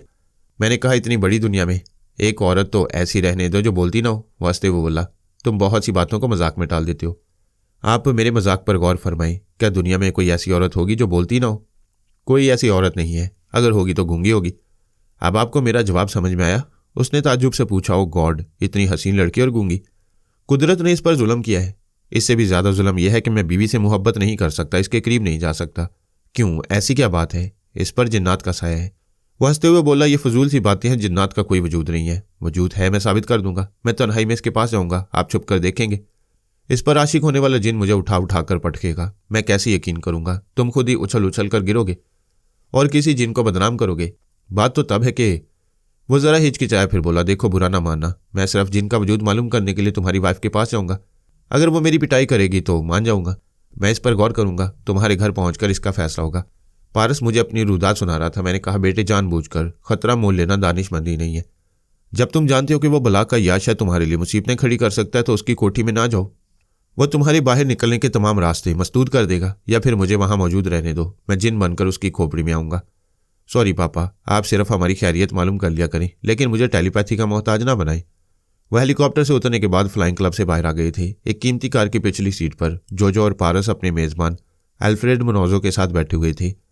मैं पारस के दिमाग से निकल आया। मैं उसे खतरात में छोड़ नहीं सकता था। ये सोच लिया था कि उनकी कोठी पहुंचने के बाद चुपचाप अल्फ्रेड मोनोजो के दिमाग में पहुंच जाऊंगा और उस वक्त तक मुदाखलत नहीं करूंगा जब तक पानी सर से ऊंचा न होने लगे। मैं साहिल की रेत पर बैठा हुआ था। समुद्र के किनारे पीने पिलाने और अय्याशी करने वाले चांदनी रात से लुत्फ उठा रहे थे। पूरे चांद की रोशनी में समुद्र की मुंहजोर लहरें बड़े जोशो खरोश में आती थीं, फिर साहिल पर दूर तक फैलती हुई सुस्त पड़कर वापस चली जाती थी। कुदरत का ये करिश्मा हमें सबक सिखाता है कि जो गुस्से और जोश में आता है वो जल्दी अपनी तवानाई खो देता है। अब मेरा कोई ठिकाना नहीं था। यहाँ के तमाम होटलों और किराए के कॉटेजों पर दुश्मन की नजर होगी। मैं सिर्फ सुल्ताना के महल में पनाह ले सकता था। मैंने उसे समझा दिया था कि तनवीमी अमल के नतीजे में उसका दिमाग हसास रहेगा और वह पराई सोच की लहरों को महसूस करते ही सांस रोक लिया करेगी। सिर्फ मेरे कोड वर्ड सुनकर मुझे अपने दिमाग में जगह देगी। मैंने उसके पास पहुंचते ही कोड वर्ड अदा किए। तुम्हारे दिमाग में बिन बुलाया मेहमान हूँ। वो एक गहरी सांस लेकर बोली, तुम कहाँ रह गए थे? मैं पेरिस जाने की तैयारी कर चुकी हूँ, महल से निकल नहीं वाली हूँ। अब कहीं जाने की ज़रूरत नहीं। तुम महल में रहो, मैं तुम्हारे पास आना चाहता हूँ। ओह थैंक्स गॉड। मैं थकन महसूस कर रही थी। तुम्हारे हुक्म पर मजबूरन सफ़र करने वाली थी। मैं तुम्हारा भी शुक्रिया अदा करती हूँ। तुमने सफ़र की सऊबत से बचाया और मेरे मेहमान भी बन रहे हो। मैं अभी गाड़ी भेजती हूँ, बोलो कहाँ हो? यानी मैं खास मेहमान नहीं हूँ तुम्हारा, कोई मुलाजिम मुझे लेने आएगा? वो जल्दी से बोली, मुझसे गलती हो गई। दरअसल मैं अपने मजाज से मजबूर हूँ।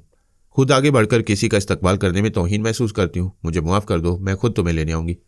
किसी एक काबिल एतमाद बॉडीगार्ड के साथ आओ और उस बॉडीगार्ड की आवाज़ मुझे सुना दो। ये बात किसी को मालूम ना हो कि मैं साहली रोशनी के मीनार के पास खड़ा हूँ। वो महल से बाहर निकलने के लिए तैयार होने लगी। उसने फ़ोन के जरिए खास बॉडीगार्ड से रब्ता कायम करके कहा, मैं अभी 5 मिनट बाद तुम्हारे साथ कहीं महल से बाहर जाऊंगी, कार गैराज से निकालो।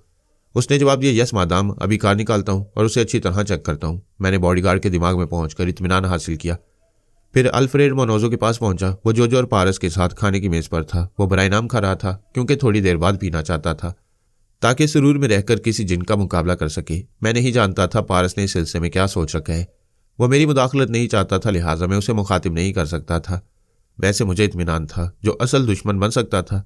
मैं किसी वक्त भी उसका दिमाग दुरुस्त कर सकता था। मैंने सोचा महल में पहुंचकर इत्मीनान से अल्फ्रेड मोनोजो के दिमाग में जाऊंगा। सुल्ताना अफंदी महल से निकल चुकी थी। कार की पिछली सीट पर बैठी हुई थी। बॉडीगार्ड ड्राइव कर रहा था। मैंने पर्सनल सेक्रेटरी और सुल्ताना की खास मुलाजमा के ख्यालात पढ़े। सिर्फ खास मुलाजमों को मालूम था कि मैं आ रहा हूँ और रात का खाना उसकी मादाम के साथ खाने वाला हूँ। महल के जिन बॉडीगार्ड्स और जासूसों के दिमाग में पहले पहुंच चुका था, उनके दिमागों में पहुंचकर पहले इत्मीनान हासिल किया। वहां मेरे लिए कोई खतरा नहीं था। जब वहां की मालका मेरी ताबेदार थी तो उसका कोई मुलाजिम या मुसल्ला गार्ड भला मुझे कैसे नुकसान पहुंचा सकता था? मैंने कार ड्राइव करने वाले की रहनुमाई की। उसने गाड़ी मेरे करीब लाकर रोक दी। अपनी सीट से उतरकर मेरे लिए पिछली सीट का दरवाज़ा खोला, मेरे हाथ से अटैची लिया।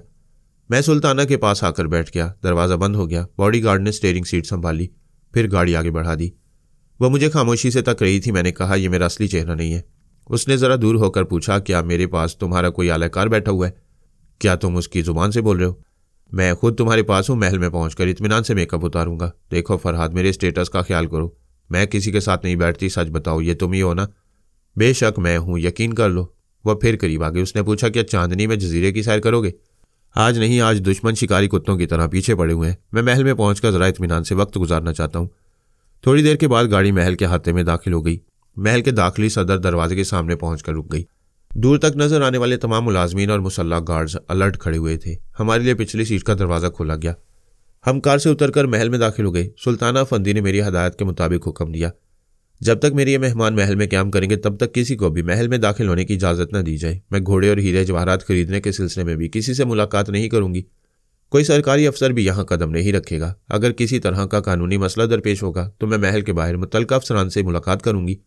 उसने ज़रूरी अहकामात देकर पूछा, फरहाद तुम मुतमईन हो? हाँ, अब ये महल अंदर से देखना चाहता हूँ।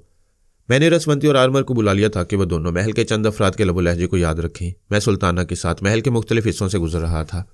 जिस कनीज़ गुलाम या मुसल्ला गार्ड को ज़रूरी समझता उनके सामने रुककर 2 बातें करता, वो जवाब में कुछ कहता, मैं सुनकर आगे बढ़ जाता। फिर मैं सुल्ताना के खास रिहायशी हिस्से में पहुंच गया।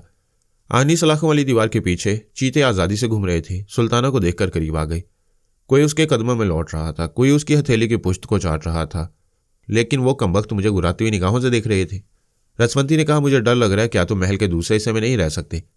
मैंने यहाँ आने से पहले ही मालूम कर लिया था। तमाम शेरों के दांत निकाल लिए गए हैं और तमाम नाखून तराश दिए गए हैं। ये पंजा मारकर मेरे जिस्म का गोश्त नहीं नोच सकते और ना ही मुझे मुंह में भर कर चबा सकती हैं। अलबत्ता मेरी मुखालफत में लड़ते वक्त भरपूर कुव्वत का मुजाहरा कर सकती हैं। ऐसा वक्त आएगा तो देखा जाएगा। अब तुम आराम करो, रात ज़्यादा हो गई है। वो चली गई। मैं सुल्ताना के साथ उसकी शाहाना तर्ज की ख्वाबगाह में दाखिल हुआ। चारों तरफ घूम घूम कर देखने लगा। उसका ख्याल था कि मैं ज़िंदगी में पहली बार इतनी खूबसूरत और महंगी ख्वाबगाह देख रहा हूँ। वह फखरी अंदाज में मुस्कुरा रही थी। इधर मैं एक एक चीज़ का जायजा ले रहा था और समझना चाहता था कि खुदा न खास्ता बुरा वक्त आया तो कितनी चीज़ों को ढाल के तौर पर इस्तेमाल कर सकूंगा। वह मुस्कुराते हुए बोली, मेरे महल की एक एक चीज़ देखोगे और मालूम करोगे कि वो चीज़ किस मुल्क से आई है और किस तरह हासिल की गई है, तो तमाम मालूमात हासिल करने में हफ्तों लग जाएंगे। फिलहाल भूख लग रही है, मैं चाहती हूँ तुम जल्दी से मेकअप उतारो, गुसल करो, फिर हम ड्राइंग रूम में जाएंगे। मैं शाम को होटल में गुसल करना चाहता था। वहाँ बेहोश करने वाली गैस छोड़ दी गई, गुसल अधूरा रह गया था। मैंने अटैची से लिबास निकाला, फिर पूछा, गुसल खाना कहाँ है? वो बोली, यहाँ मेरे सिंगार मेज पर मेकअप उतारने का सामान है और उधर गुसल खाना है। मैं तुम्हारा असली चेहरा देखने के लिए बेताब हूँ। मैं सिंगार मेज के पास आया, आईने के सामने बैठकर मेकअप उतारने लगा। वो मुझे गौर से देख रही थी। मैंने पूछा, जो चेहरा तुम्हारे सामने आएगा उसे तुम फरहाद कैसे तस्लीम करोगी? उसने मेज़ की दराज से मेरी एक बड़े साइज़ की तस्वीर निकाली, फिर उसे दिखाते हुए कहा, यह तुम ही हो ना? मैंने हैरानी से पूछा, यह तस्वीर कहाँ से आई? तुम्हारी सोच ने बताया था कि आज तक तुमने मेरी तस्वीर भी नहीं देखी, फिर ये कहाँ से आ गई? उसने कहा, ताजुब है, ये तुमने ही आज शाम भेजी थी। मैं उठकर खड़ा हो गया। मेरा मेकअप उतर चुका था। यह नया मामला मुझे परेशान कर रहा था। मैंने पूछा, किसने तुम्हें तस्वीर ला कर दी? मेरी खास मुलाजमा लाई थी। मैंने मुलाजमा के दिमाग में छलांग लगाई। उसकी सोच ने बताया, महल के अहाते के मेन गेट पर चेक पोस्ट है। वहाँ मुसल्ला गार्ड्स आने जाने वालों को चेक करते हैं। जो सामान महल में आता है उसे भी अच्छी तरह देखने के बाद महल के अंदर जाने देते हैं। किसी ने मेरी तस्वीर भी ये कह कर दी थी कि इसे फरहाद साहब ने मादाम के लिए भेजा है। चूंकि एक तस्वीर से किसी को नुकसान नहीं पहुंच सकता था, इसलिए उसे मादाम तक पहुंचा दिया गया। सवाल ये पैदा होता था कि किसने मेरी तस्वीर सुल्ताना के पास भेजी और क्यों भेजी? क्या इसलिए कि मेकअप उतारने के बाद सुल्ताना मेरा असली रूप देख ले? लेकिन उसके देख लेने से किसी दूसरे का क्या भला होगा?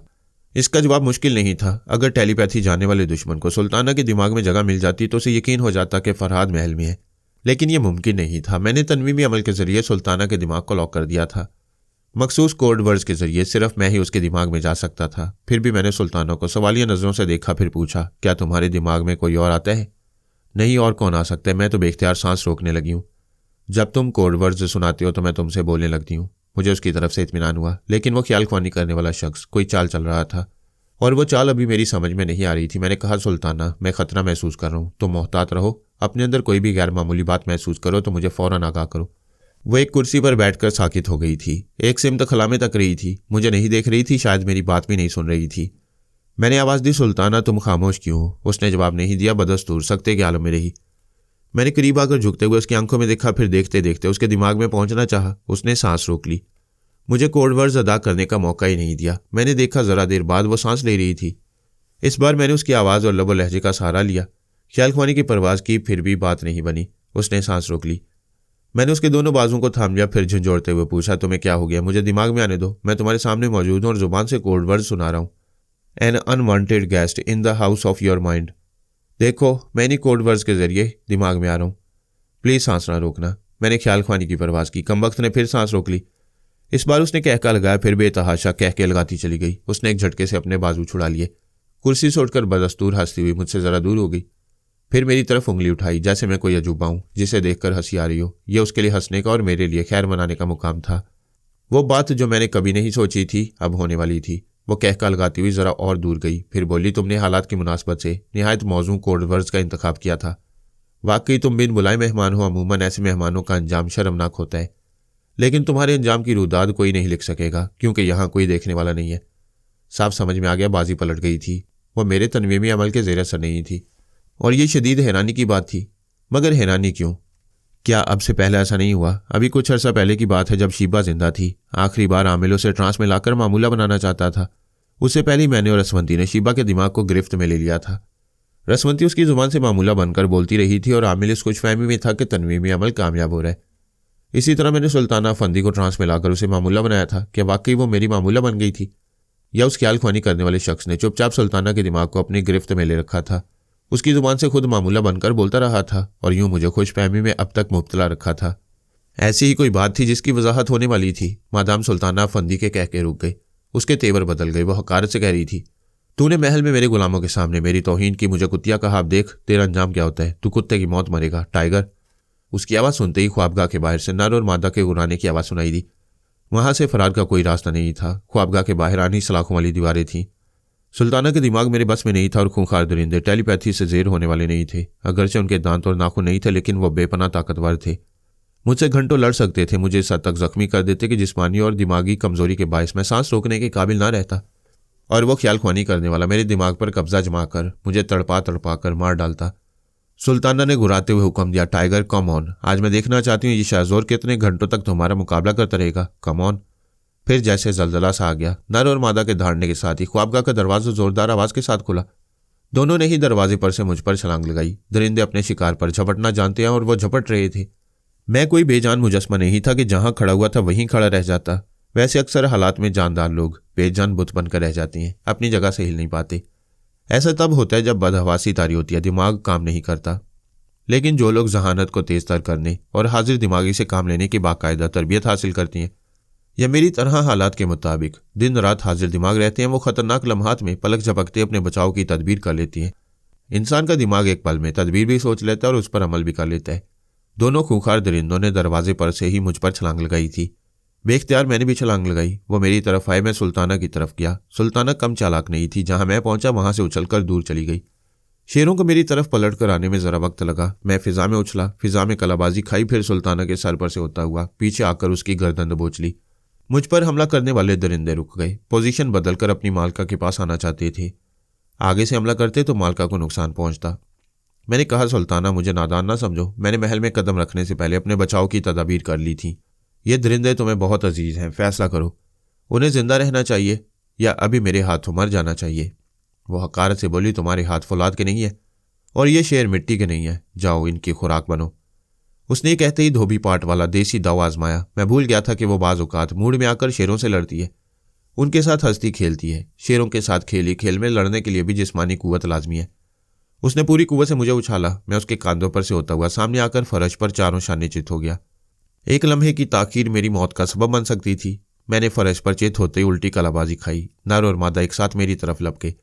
मैं फर्श पर सर के बल उल्टा खड़ा हो गया। सुल्ताना की गर्दन पर दोनों पांव की कैंची बनाई, फिर उसे अपने ऊपर गिरा लिया। दरिंदे जो मुझ पर आ रहे थे वो सुल्ताना पर आए। क्योंकि वो ऊपर थी मैं नीचे, उसके अलग से चीख निकली। उसके पालतू दरिंदे फौरन पीछे हट गए। बड़े वफादार जानवर थे। सुल्ताना मेरी गिरफ्त से निकलना चाहती थी। उसकी गर्दन मेरी टांगों में फंसी हुई थी और उसकी टांगें मेरे दोनों हाथों की गिरफ्त में थी। मैं उसे गिरफ्त में लिए फर्श पर लुढ़कता हुआ पलंग के पास आया, फिर उसे शेरों की तरफ उछालकर पलंग के नीचे चला गया। वो दोनों दहाड़ते हुए आए। वो जिसामत के लिहाज से इतने कद्दे आवर थे कि पलंग के नीचे घुस नहीं सकते थे। मैं लेटकर सिरकता हुआ अंदर गया था, इसके बावजूद फंस रहा था। बड़ी मुश्किल से सर को दाएं बाएं घुमाकर देख रहा था। मादा बाएं तरफ से और नर दाएं तरफ से अपने सर झुकाकर देख रहे थे। मुझ तक पहुंच नहीं सकते थे। उस पलंग को तोड़ा जा सकता था मगर हटाया नहीं जा सकता था। जिन महलों में ऐसे पलंग होते हैं, इनके नीचे तय खाना या चोर रास्ता लाजमी होता है। मैं बहुत पहले ही सुल्ताना के दिमागी तय खाने में पहुंचकर बहुत कुछ मालूम कर चुका था। वो सोच भी नहीं सकती थी कि मैं उसके दिमाग में पहुंचने के बाद कहां कहां तक पहुंच चुका हूं। वो मुझे पलंग के नीचे देखकर पिंजरे में फड़फड़ाता हुआ शिकार समझकर कह के लगा रही थी और कह रही थी, ऐसे वक्त तुम्हारी वीडियो फिल्म तैयार होनी चाहिए और दुनिया वालों को दिखाना चाहिए। देखो दुनिया वालों, ये फरहाद अली तैमूर है, टेलीपैथी की दुनिया का बेताज बादशाह, मगर एक चूहे की तरह पलंग के नीचे छुपा हुआ है। मगर कब तक छुपा रहेगा? मेरे दोनों टाइगर पलंग के दो तरफ हैं। ये सारी रात, सारा दिन और सारी जिंदगी इसकी ताक में बैठे रहेंगे। पलंग के निचले हिस्से में कील थी। यूं लगता था किसी वजह से वो कील वहां ठोंक कर छोड़ दी गई हो। मैंने उस कील को खींचा। यकबारगी गिड़गिड़ाहट की आवाज हुई। मैं जहां लेटा हुआ था वहां का फर्श नीचे धंसने लगा। सुल्ताना के कह के रुक गए थे। वो चीख कर कह रही थी, नहीं, तुम जो रास्ता दरियाफ्त नहीं कर सकते, मैं तुम्हें फरार नहीं होने दूंगी। वह चीखती हुई एक टाइगर के पास ही फिर फर्श पर औंधी लेटकर पलंग के नीचे देखने लगी। मैं लेटे ही लेटे जहां पहुंचा वहां एक बड़ा सा कमरा था। दीवारों पर बनी हुई अलमारियों में तरह तरह के हथियार रखे हुए थे। मैंने एक राइफल ली, उसे लोड किया। उस दीवार के स्विच बोर्ड पर कई बटन थे। उनमें से एक बटन को दबाने से फर्श का वो हिस्सा ऊपर अपनी जगह चला जाता था जिस पर मैं लेटकर तय खाने में पहुंचा था। मैंने उस बटन को दबाया, फिर जल्दी से आकर वहां लेट गया। फिर गिड़गिड़ाहट की आवाज उभरी। मैं लेटे ही लेटे फिर पलंग के नीचे पहुंच गया। वह नर और मादा अपनी ड्यूटी पर थे। पलंग के दोनों तरफ से झांक रहे थे। सुल्ताना नजर नहीं आई। उसकी आवाज सुनाई दे रही थी। वह फोन पर किसी से बात कर रही थी। मैंने ठाई से गोली चला दी। एक दरिंदा घुराता हुआ फर्श पर से उछला, फिर फर्श पर आकर ठंडा पड़ गया। सुल्ताना के हलक से चीख निकली, नहीं नहीं, तुम मेरे वफादारों को नहीं मार सकते। मैं तुम्हें गोली मार दूंगी, तुम्हें कुत्तों के आगे डाल दूंगी, तुम्हें जिंदा जला दूंगी। ठाई की दूसरी आवाज गूंजी। दूसरा दरिंदा भी ठंडा पड़ गया। मैंने पलंग के नीचे से झांक कर कहा, मैंने पहले ही वार्निंग दी थी, ये मेरे हाथों मर जाएंगे। और तुमने कहा था ये मिट्टी के शेर नहीं है, देख लो ये मिट्टी हो गई। मैं पलंग के नीचे से सिरकता हुआ बाहर आ गया। वो गुस्से से गहरी गहरी सांसें ले रही थी। मुठियां भींच कर कह रही थी, तुम दो को मारकर ये ना समझना कि मेरे तमाम दरिंदों पर काबू पालोगे। तय खाने से सुरंग का जो रास्ता दूसरी तरफ निकलता है, वहां से मेरे वफादार आ रहे हैं। दूसरी बार तुम तय खाने में जाकर वापस नहीं आ सकोगे और ना ही दूसरा हथियार हासिल कर सकोगे। तुम मेरी फिक्र न करो, फिलहाल इत्मीनान है। तुम्हारी रिहाइश का किस खास हिस्से में? अब शेरों के सिर्फ बच्चे रह गए हैं। मैं तुम्हें महल के पिछले हिस्से से कुत्तों की फौज बुलाने की मोहलत नहीं दूंगा। तो मेरा क्या बिगाड़ लोगे? क्या गोली मार दोगे? मैं कुत्ते को गोली मारता हूँ और कुतिया को भौंकने के लिए छोड़ देता हूँ। इस बात पर वो मुझे गाली देना चाहती थी। मुझे उसके दिमाग में जगह मिलती तो उसे जहनी अजियत में मुब्तला करता, लेकिन मैं ख्यालख्वानी के जरिए उसे गाली देने से रोक नहीं सकता था और एक औरत से गाली नहीं सुन सकता था। लिहाजा फौरन ही पाँव में गोली मार दी। वो चीखें मारती हुई फर्श पर गिर पड़ी। मैंने उसके दिमाग में पहुंचकर कहा, मैंने बहुत मजबूर होकर तुम्हारे दिमाग में आने का यह रास्ता इख्तियार किया है, वरना जो भी शख्स तुम्हारे अंदर है मैं उससे बाहर रहकर भी निमट सकता हूँ। महल के मुसल्ला अफराद आहनी सलाखों वाली दीवार के पास आ गए थे। एक गार्ड पूछ रहा था, मादाम हम आपकी चीखें सुन रहे हैं। कोई हमारे दिमाग में आकर कह रहे कि फरहाद अली तैमूर आप पर जुल्म कर रहे हैं। अगर आप आहनी दरवाज़ा नहीं खोलेंगी तो हम लॉक तोड़कर आ जाएंगे। हमें हुक्म दीजिए, क्या करना चाहिए? मैं सुल्ताना की जुबान से हुक्म देना चाहता था कि मुसल्ला गार्ड्स वापस चले जाएं, लेकिन वो ख्यालख्वानी करने वाला उसे रोक रहा था। उसका दिमाग हम दो ख्यालख्वानी करने वालों के दरमियान उलझा हुआ था। हमारी इस रस्सा कशी में वो दिमागी मरीजा बन सकती थी। मैंने उसे छोड़ दिया। वो मेरे दुश्मन की मर्जी के मुताबिक चीख कर बोलने लगी, मैं मुसीबत में हूँ, ताला तोड़ दो, अंदर आओ और फरहाद को गोली मार दो। मैंने ख्वाबगाह के दरवाजे पर आकर बुलंद आवाज से कहा, मैं फरहाद अली तैमूर बोल रहा हूँ, अच्छी तरह कान खोलकर सुन लो। उधर ताला तोड़ोगे, इधर तुम्हारी मालकिन के टुकड़े हो जाएंगे। वो ताला तोड़ने जा रहे थे, रुक गए। दुश्मन ने सुल्ताना की जुबान से कहा, मेरी परवाह न करो, ये मेरा कुछ नहीं बिगाड़ सकेगा, तुम सब यहाँ आ जाओ। मैंने बुलंद आवाज से कहा, मैं तुम्हारी मालकिन का कुछ बिगाड़ सकता हूँ या नहीं, ये आवाज़ सुनो और अपनी अकल से फैसला करो। मैंने छत की जानिब एक फायर किया, फिर वो ताला तोड़ने से बाज आ गए। सिक्योरिटी गार्ड ने कहा, मादाम आपकी जान जा सकती है, हम अंदर आने की हमाकत नहीं करेंगे। दुश्मन की ख्यालख्वानी नाकाम हो रही थी। वह सुल्ताना के दिमाग पर कब्जा जमा कर न मुसल्ला गार्ड्स को अंदर बुला सकता था, न मुझे नुकसान पहुंचा सकता था। फिर यह कि मैं उसे पूरी तरह कब्जा जमाने का मौका नहीं देता था। इस तरह सुल्तानों को पहली बार अकल आई कि दूसरे ख्यालख्वानी करने वाले को उसकी जान की परवाह नहीं। वह हर हाल में मुसल्ला गार्ड्स को अंदर बुलाना चाहता है, चाहे फरहाद उनकी मालका को गोली को न मार दे। वह मुझे तो दुश्मन समझ रही थी, अब दूसरे की हकीकत भी वाजे हो गई थी कि वो फरहाद को जान से मारने के लिए उसकी जान का भी दुश्मन बन गया है। मैं उसके दिमाग में था। मेरी गोली के जख्म से बड़ी तकलीफ हो रही थी। उसने सुरंग के रास्ते से आने वालों को हुक्म दिया कि तहखाने में पहुंचकर वहां का तमाम मसला अपने कब्जे में ले लें और उसके अगले हुक्म का इंतजार करें। अब उसके दिमाग में ये बात पैदा हो रही थी कि ट्रांसमीटर के जरिए तहखाने के गार्ड्स को ख्वाबगाह में बुलाना चाहिए। वो फौरन इनकार में सर हिलाकर बोली, दूसरे टेलीपैथी जानने वाले खबीस, तू कौन है? क्या तहखाने के गार्ड्स को मेरे हुक्म से बुलाकर मुझे फरहाद के हाथों हलाक कराना चाहता है? तूने देखा ये कितना जालिम है। इसने वार्निंग के तौर पर पाँव में गोली मारी है, ये अगली गोली मेरे सीने में उतार सकता है। मैं उसके दिमाग से निकलकर ख्वाबगाह में रखे हुए एक फर्स्ट एड बॉक्स को उठा लाया, फिर उसके जख्म की मरहम पट्टी करते हुए बोला, वो खबीस है, तुम्हें मारना चाहता है। मैं इंसान हूँ, जख्मों पर मरहम रखता हूँ। अगर तुम मुझसे दुश्मनी ना करती तो मैं तुम्हें जख्मी ना करता। वह तकलीफ से कराती हुई बोली, मुझसे हमदर्दी ना करो, मुझे ये दोनों चीते बहुत अजीज थे। तुमने उन्हें नहीं, मुझे मार डाला है। क्या मैं इनका लुकमा बन जाता? हाँ, बन जाती। मेरे इन वफादार जानवरों के आगे तुम्हारे जैसे कीड़े मकोड़ों की कोई अहमियत नहीं। रस्सी जल रही है मगर बल नहीं जा रही है। दुश्मन टेलीपैथी जानने वाले ने उसकी जुबान से कहा, जब तक मैं रहूंगा इसके बल नहीं जाएंगे। देखना यह है तुम कब तक यहाँ रह सकोगे। तुम्हारे साथी तुम्हारी मदद के लिए महल में या तहखाने में कदम नहीं रख सकेगा। महल के तमाम दरवाजों पर और तहखाने के सुरंग वाले दरवाजे पर मेरे आदमियों का कब्जा है। मैंने कहा, जब तुम्हें यकीन है कि मैं गिरफ्तार हो जाऊंगा, ये तुम्हारे हाथों मर जाऊंगा, तो फिर वक्त का इंतजार करो, इस मौजू पर बात ना करो। ये बताओ, क्या उस वक्त तुम सुल्ताना के दिमाग में मौजूद थे जब मैं इस पर तनवीमी अमल कर रहा था? हाँ, मैं मौजूद था। तुम इस पर अमल कर रहे थे और मैं उसकी जुबान से एक मामूला बनकर जवाब दे रहा था। तुम मेरे फरेब में आ गए कि अमल के बाद सुल्ताना तनवीमी नींद सो रही है। मैं थोड़ी देर तक इसके दिमाग पर काबिज रहा। जब यकीन हो गया कि तुम चले गए हो तो मैंने सुल्ताना के ख्वाबिदा दिमाग को ट्रांस में लाकर अपनी मामूला बनाया। फिर उसे हुक्म दिया कि वो आज रात 11 बजे तक फरहाद के तमाम अहकामात पर तामील करती रहे। इसके बाद वो तुम्हारी जानी दुश्मन बन जाएगी। तुमने इसके दिमाग में आने के लिए जो कोड वर्ड्स मुकर्रर किए हैं वो इन्हें भूल जाएगी और तुम्हें दिमाग में आने की इजाज़त नहीं देगी। मैंने पूछा कि तुमने ये नहीं सोचा था कि मैं इसे जख्मी करके दिमाग में आ सकता हूँ और तुम्हारे तनवीमी अमल के सहर को तोड़ सकता हूँ? वो हंसते हुए बोला, मेरे सहर को तोड़कर कौन सा कमाल कर रहे हो? ये रात 11 बजे तक तुम्हारे अहकामात की पाबंद थी, अब ना है और ना कभी रहेगी। तुम्हारा आखिरी वक्त आ गया, तुम यहाँ से जिंदा सलामत नहीं जा सकोगे। बेहतर है अपना दिमाग मेरे हवाले। उसने बात अधूरी छोड़ दी। मैंने इंतजार किया शायद वो बात पूरी करे, आगे भी कुछ कहेगा, लेकिन उधर खामोशी रही। मैंने पूछा, क्या मुझे मारने वाले को अचानक मौत आ गई? ये जुबान बंद क्यों हो गई, जबकि औरत की जुबान से बोल रहे थे जो कभी बंद नहीं होती? सुल्ताना चुप थी। मैंने उसके दिमाग में पहुंचकर सुना। वो सोच के जरिए कह रही थी, मेरे दिमाग से और मेरी जुबान से बोलने वाले खबीस, तुझे मौत आ जाए, तू हमेशा के लिए खामोश हो जाए। कम से कम एक टेलीपैथी वाले से तो निजात मिलेगी, दूसरे से मैं निमट लूंगी। मुझे सोचने समझने की थोड़ी सी मोहलत मिल जाए तो मैं फरहाद को यहाँ से जिंदा नहीं जाने दूंगी। उसकी बात पूरी हुई तो दुश्मन की आवाज़ सुनाई दी। वह बड़ी जल्दी में था। कह रहा था, सुल्ताना मैं एक प्रॉब्लम में पड़ गया हूँ, सिर्फ इतना समझाने आया हूँ। तुम्हारी सलामती का बस वही एक तरीका है जो मैं तुम्हें बता चुका हूँ। किसी तरह उस पर अमल करो मैं फुर्सत मिलते ही आऊँगा। वो चला गया। उसकी दानिश में मेरा आखिरी वक्त आ गया था। वो सुल्ताना का साथ देकर मुझे ख़त्म कर सकता था, लेकिन मुझ जैसे अहम शिकार को अचानक ही छोड़कर भाग गया था। इसका मतलब यही हो सकता था कि वह जहाँ कहीं भी था वहाँ खुद उसकी जान के लाले पड़ गए थे, क्योंकि अपनी जान बचाने के लिए ही कोई भी दुश्मन मैदान छोड़कर जाता और वो जा चुका था। उसने सुल्ताना को एक तरीका समझाया था जिस पर अमल करके वो मुझ पर काबू पा सकती थी, और ये वही तरीका था जिसके जरिए मैंने सुल्ताना के दिमाग में जगह बनाई थी। यानी अब वो मुझे किसी तरह जख्मी करने की फिक्र में थी। मेरे दुश्मन ने उसे समझाया था कि मैं जख्मी होने के बाद ख्याल खुआनी के काबिल नहीं रहूँगा। मेरा सबसे बड़ा हथियार यही था। ये ना होता तो वो अपने ख्याल के मुताबिक मुझे एक चुटकी में मसल सकती थी। उसने कई बार ज़रा फासले पर रखी हुई राइफल को देखा। अगर फासला कुछ कम होता तो वो राइफल तक पहुंचने की ज़रूर कोशिश करती। मैं फर्स्ट एड बॉक्स रखने के बहाने वहां से हट गया। जब उसे दूसरी जगह रखकर पलटा तो राइफल उसके हाथों में आ गई थी। वो कुछ कहे सुने बगैर फौरन ही मुझे जख्मी करना चाहती थी। उसने पहले सोचा राइफल के कुंदे को दाएं शाने से लगाकर मेरा निशाना ले, फिर सोचा नहीं, बाएं शाने से लगाकर गोली मारना चाहिए।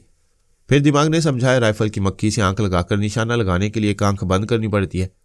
उसकी दूसरी सोच ने कहा हरगिज़ नहीं, मैं एक आंख बंद करूंगी तो वो समझेगा आंख मार रही है। मैं हरगिज़ ऐसा नहीं करूंगी।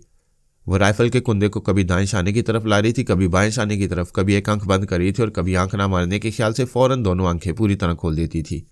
आखिर उसने झुंझलाकर कहा, तुम मुझे उल्लू बना रहे हो। मैं इतनी देर से उल्टी सीधी हरकतें कर रही हूँ, हाथों में राइफल होते हुए भी तुम्हें गोली नहीं मार रही हूँ। तुम ख्याल खुआनी के जरिए मुझे उलझा रहे हो। क्या तुम जानते हो कि तुम्हारा दुश्मन अचानक यहाँ से कहाँ चला गया था? मैं बताती हूँ। वो तुम्हारी रसवंती को ट्रैप करने गया था और वो अपने मकसद में कामयाब हो चुका है। यकीन ना हो तो रसवंती को पुकार कर देख लो। उसने चौंका देने वाली बात कह दी थी। मैं परेशान होकर फौरन ही ख्याल खुआनी की परवाज करता, यहाँ से उजलत में रसवंती की हिफाजत के लिए जाता। इधर एक लम्हे की दिमागी गैर हाजिरी में वो मुझे गोली मार देती। खुदा का शुक्र है कि इन हालात में हमारे तजुर्बात काम आती हैं। इन तजुर्बात की रोशनी में हम अचानक कोई कदम नहीं उठाते। बाज़ औक़ात इंसान से बेख्तियार कोई हरकत सरजद हो जाती है। हम ऐसे बेख्तियारी अमल से बचने की हर मुमकिन कोशिश करते हैं। मैंने फ़ौरन ही रसवंती की खबर लेने से पहले सुल्ताना को राइफल मेरी तरफ उछालने पर मजबूर किया। वो मजबूर हुई। मैंने राइफल को कैच करते हुए कहा, जस्ट अ मिनट, मैं अभी आया। मैंने ख्याल खुआनी की परवाज़ की रसवंती से कहा, मेरे पास आओ। ये कहते ही दिमागी तौर पर हाजिर हो गया। सुल्ताना पेचोताब खा रही थी। रसवंती ने आकर पूछा, क्या बात है? मैंने पूछा, तुम खैरियत से हो? बिल्कुल खैरियत से हूँ, खुदा का लाख लाख शुक्र है। हमारे दोनों बेटे भी बखैरियत हैं, मगर दुश्मनों के चक्कर में है। फुर्सत मिले तो उनकी खबर लेना। मैं जल्द ही उनके पास जाऊंगा, तुम जा सकती हो, आर्मर को भेज दो। वो चली गई। आर्मर आ गया। मैंने पूछा, क्या कर रहे हो? उसने जवाब दिया, मादाम रसवंती पारस दोम के पास है, मैं पारस अव्वल के पास आता जाता हूँ। मेरे लायक कोई खिदमत? अगर पारस अव्वल और जोजो के पास रहना ज़रूरी ना हो तो सुल्ताना के दिमाग में रहो। आप अपने बेटे को जानते ही हैं, वो हम ख्याल खुआनी करने वालों का एहसान लेना नहीं चाहता। वो तो चुपचाप जोजो के दिमाग में जाकर खैरियत मालूम करता हूँ। बहरहाल मैं सुल्ताना के पास रहूँगा। मैंने आर्मर को बताया, वो ख्याल खुआनी करने वाला दुश्मन अभी सुल्ताना के दिमाग में नहीं है, लेकिन किसी वक्त भी आ सकता है और कोई नई चाल चल सकता है। तो मुझे सुल्ताना के चोर ख्यालात से आगाह करते रहो। वो उसके दिमाग में चला गया। मैंने माइटी पाशा को मुखातिब करते हुए वह जगह बताई जहाँ सुरंग के रास्ते से बाहर निकला जा सकता था। मैंने कहा, तमाम वफादारों के साथ वहाँ पहुँचो और मेरी अगली हदायत का इंतज़ार करो। फिर मैंने सुल्ताना से कहा, ट्रांसमीटर उठाओ, तय खाने में जितने मुसल्लह अफराद हैं उन्हें हुक्म दो कि हथियार वहीं छोड़कर बाहर चले आएँ और वहाँ से महल के हाथे में आ जाएं। मैं ये हुक्म नहीं दूंगी। क्यों ख्याल खुआनी पर मजबूर करती हो? मैं दानिस्ता अपनी मर्जी के खिलाफ कोई हुक्म नहीं दूंगी। मैंने आर्मर से कहा, इसकी जुबान से अहकामात जारी करो। दूसरे लम्हे वो उठ खड़ी हुई। अपनी अलमारी के पास जाकर उसके खुफिया खाने से छोटा सा ट्रांसमीटर निकाला, फिर राब्ता कायम करके मेरी मर्जी के मुताबिक हुक्म दिया। दूसरी तरफ से उसका हुक्म सुनने वाला सिक्योरिटी गार्ड कह रहा था, मादाम आपका हुक्म सर आंखों पर, लेकिन यह हुक्म फरहाद का भी हो सकता है। मैंने सुना है वो एक के जरिए दूसरे की आवाज़ सुनकर उस दूसरे को भी अपना महकूम बना लेता है। आर्मर ने सुल्ताना की जुबान से डांट कर कहा, क्या तुम ये कहना चाहते हो कि मैं फरहाद की महकूम हूँ? यू ब्लडी फूल!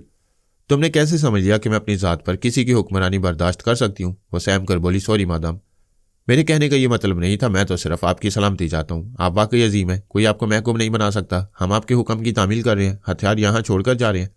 सुल्ताना ने उससे रब्ता ख़त्म किया, फिर उस जगह के इंचार्ज को ट्रांसमीटर पर मुखातिब किया जो सुरंग से बाहर जाने वाले चोर दरवाजे पर 4 मुसल्लह गार्ड्स के साथ ड्यूटी पर रहता था। उसने कहा, मैं हुक्म देती हूँ, ये जगह फ़ौरन छोड़ दो और महल के अहाते में चले आओ, वहाँ दूसरे गार्ड्स ड्यूटी पर आएंगे।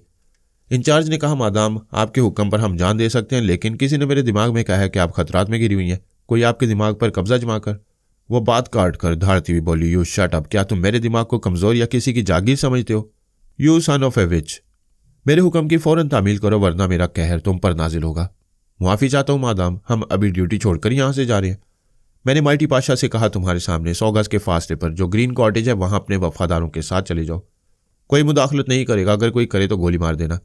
मैंने तहखाने के सिक्योरिटी गार्ड के पास आकर देखा। वो अपने तमाम आतिथ्यों के साथ हथियार वहीं छोड़ने के बाद सुरंग के रास्ते गुजर रहा था। जब माइटी पाशा ग्रीन कॉटेज में पहुंचा तो वो जगह खाली मिली। वहां ड्यूटी देने वाले जा चुके थे।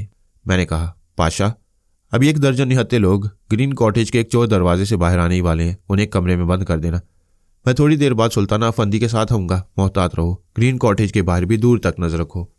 मैं उसे जरूरी हदायत देकर दिमागी तौर पर हाजिर हुआ। सुल्ताना मुझे घूर कर देख रही थी। मुझसे नजरें मिलते ही जरा नरम पड़ गई। मुस्कुराते हुए बोली, मैं हार गई, तुम जीत गई। दरअसल मेरी जिंदगी में तुम्हारे जैसा नाकाबिले शिकस्त मर्द नहीं आया था, इसलिए मैं मर्दों को हकीर समझती थी। आज मैं दिलो जान से खुद को तुम्हारे हवाले करती हूँ। वो दोनों बाहें फैलाकर मेरी तरफ बढ़ना चाहती थी। आरमर ने उसे रोक दिया। उसकी जुबान से कहा, भाई फराद, ये फ्रॉड है। सोच कुछ है, जुबान से बोलती कुछ है। कमबख्त की समझ में अभी तक ये बात नहीं आई कि हम चोर ख्यालात भी पढ़ लेते हैं। सुल्ताना अपनी जुबान से अपने ही खिलाफ बोल भी रही थी और सुन भी रही थी। गुस्से से बोली, फरहाद, ये तुमने किसे मेरे दिमाग में बिठाया है? ये झूठा है। मेरे दिल में तुम्हारे लिए जो सच्ची मोहब्बत है, ये उस मोहब्बत की तौहीन कर रहा है। मैंने कहा, मैं तुम्हारी सच्ची मोहब्बत की कदर करता हूँ। जो शख्स तुम्हारे दिमाग में है उसे अभी निकाल रहा हूँ। उसके जाने के बाद मैं अच्छी तरह तुम्हारी कदर करूंगा। मैंने आर्मर से कहा, मैं तुम्हें उस हेलीकॉप्टर के पायलट के पास पहुंचा रहा हूँ जिसमें पेरिस से यहाँ तक आया था। तुम उसके जरिए फ्लाइंग क्लब के माहिर इंजीनियर के दिमाग में पहुंचो और उसके जरिए हेलीकॉप्टर को अच्छी तरह चेक करो।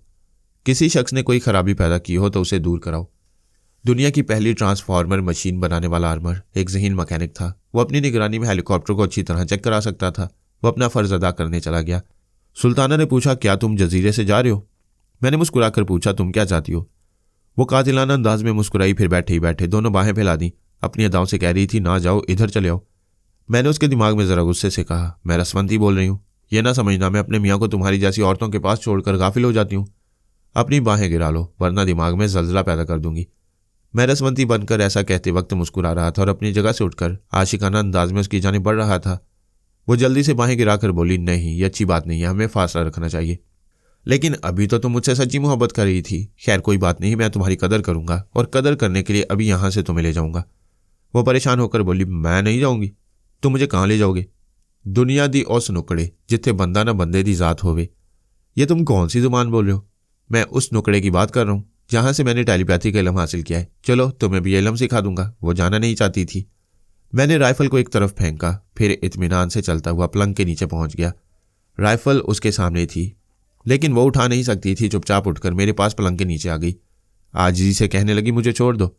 मैंने पकड़ा, कब है? मैं तुम्हें हाथ लगाना अपनी तौहीन समझता हूँ। तुम मेरी इंसल्ट कर रहे हो। शरीफ औरत को हाथ ना लगाओ तो वो खुश होती है। इसके बरक्स तुम्हारी जैसी औरतें अपनी इंसल्ट समझती हैं। मैंने एक बटन दबाया। हम पलंग के नीचे फर्श पर लेटे ही लेटे तहखाने में पहुंच गए। वहां दूर तक हथियार बिखरे पड़े थे। मुसल्ला गार्ड्स अपनी मालका के हुक्म के मुताबिक वो तमाम हथियार छोड़ गए थे। मैं चारों तरफ से घिरा हुआ था।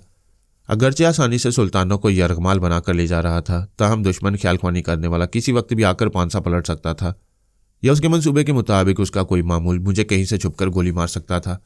इन हालात में एक हथियार जरूरी हो गया था। मैंने एक भरा हुआ रिवॉल्वर और चंद कारतूस उठाकर रख लिए। फिर सुल्ताना से कहा, मैं हर वक्त तुम्हारे दिमाग में नहीं रह सकता। सीधी तरह मेरे आगे आगे चलती रहो। अगर रसवंती दोबारा आएगी तो तुम्हें मेरे साथ देखकर तुम्हारी खोपड़ी उल्टा देगी। वह चुपचाप मेरे आगे आगे सुरंग में दाखिल हुई।